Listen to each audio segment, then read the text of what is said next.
Hello and welcome to the Combustion Therapy channel. In today's upload, we'll be discussing part 2 of our EK coupe project. Part 1 was mainly an introduction to our series, talking about what the vehicle had going on in its current form factor and its history to myself. With the arrival of some new suspension arms just this morning, I think it's about time we go ahead and set up the rear end in our EK coupe. I've begun removing the brake drums and window sills in preparation for some refinishing. I'll show you guys how to remove the trim piece here on the other side, since I nearly forgot to record. These are fairly simple to remove. However, there are a couple of steps which we'll have to take. Rolling the window all the way down. It's easiest if we remove the trim piece which holds our side mirror in place. Reaching for the lip with a gentle tug, we should be able to remove this trim piece without breaking the clip inside. It's best removed by lifting the door card up and out of its upper holster. With our door card hoisted and our trim piece out of the equation, this gives us access to the 3 8mm fasteners holding the side mirror in place.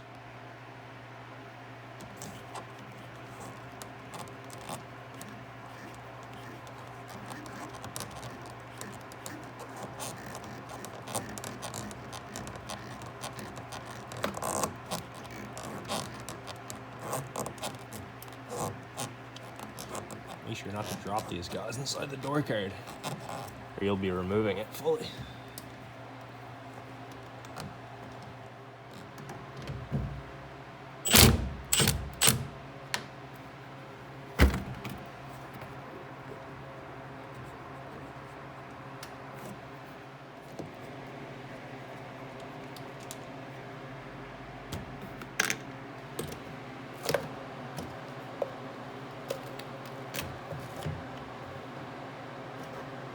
Careful not to tear the seal holding the side mirror in place. We now have tons of access to remove our windowsill for a nice clean respray.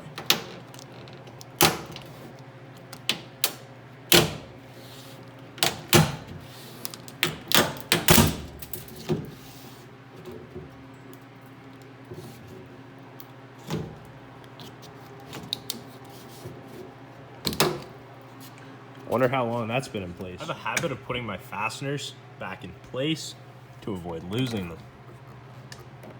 This is the old me talking to the new me.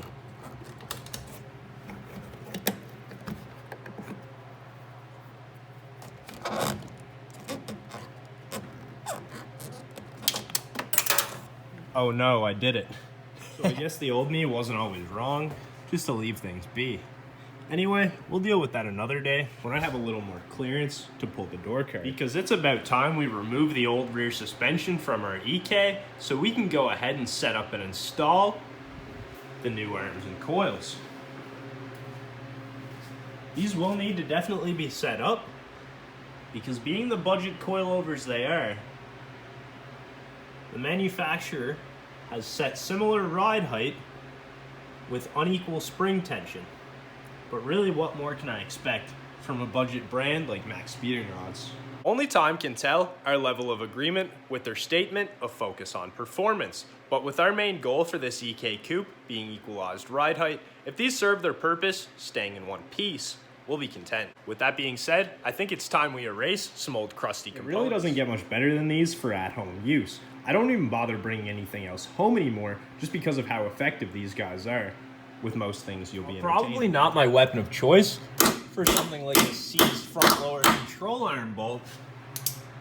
Small fasteners like these tend to come out with ease, even using a 3/8 inch drill. Probably think I'm just talking it. So let's test that theory.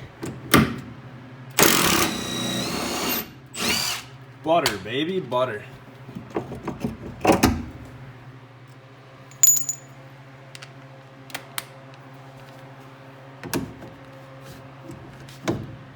See if we're seized in the sleeve. No, sir. With the right wrench on the back side of things, this fastener shouldn't give us too much trouble.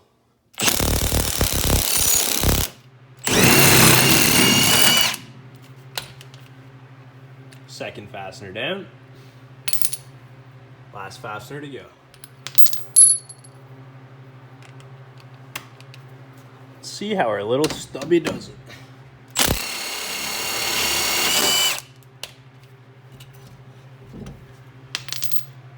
And we're out.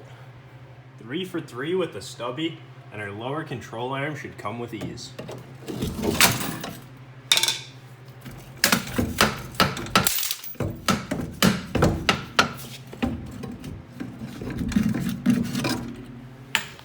The end bushing is usually a little stubborn. It's not a bad idea to proposition something underneath our lower control arm, help save the trailing arm bushing.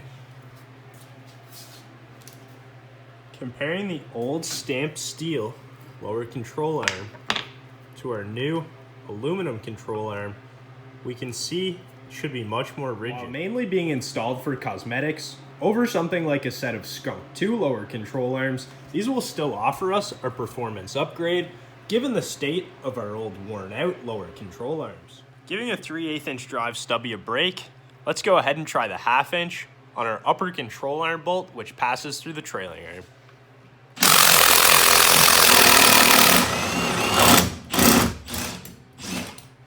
Butter.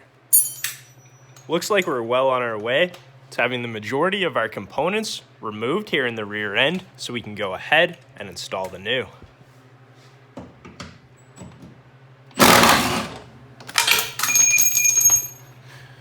That's one way to do it.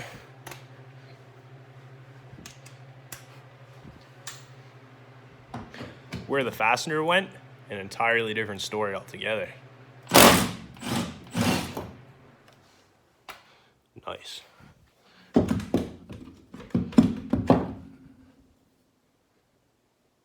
Also pooched. While it might be nice to get some assistance in holding the rear strut to facilitate its removal, I think we'll be all right.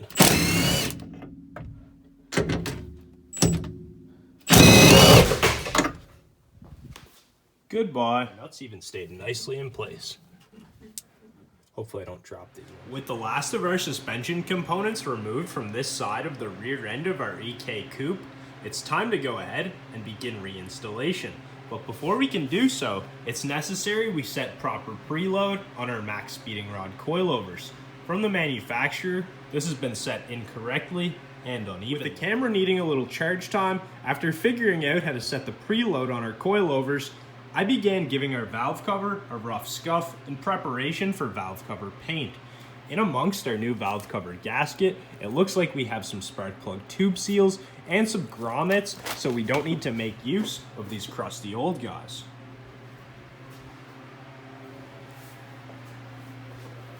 I've placed a brake rotor box on top of the valve terrain for temporary protection. Having made great progress on our P75 Integra LS valve cover, using this wire wheel, some 120 grit sandpaper, and lots of laborious love, it'll soon be ready for paint.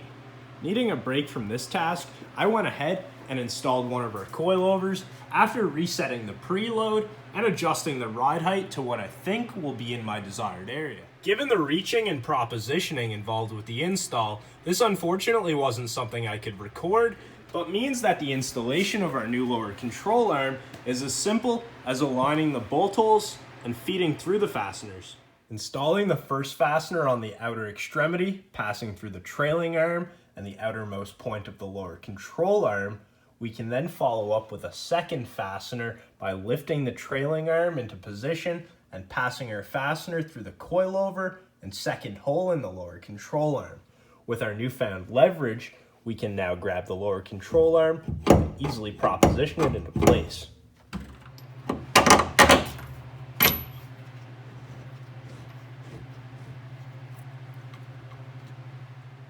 You might be noticing each of these fasteners has been left hand tight. This is since final torque will take place with the vehicle on the ground at ride height.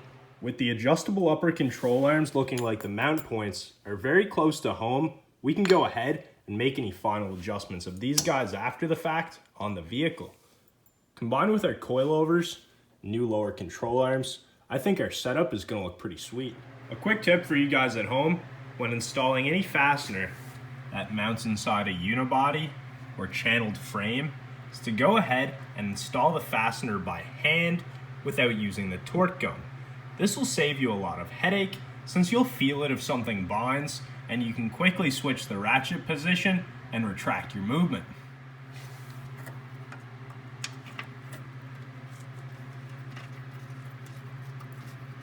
As we can see, these fasteners go in fairly smoothly since I can turn them the majority of the way by hand.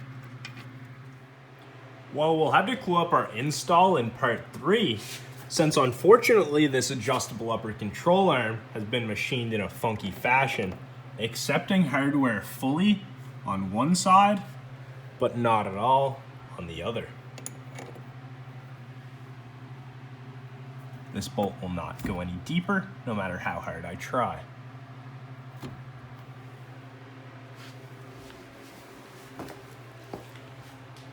We've made significant progress, and I'll be replicating on the opposite side.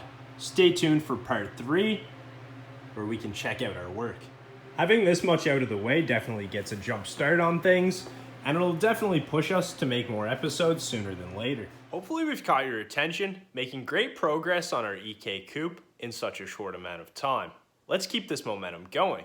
If you'd in any way, shape, or form like to support the channel, you can subscribe, clicking the bell icon to be notified of all future uploads, and liking the video if you enjoyed today's content. Once again, thanks for following here at the Combustion Therapy channel.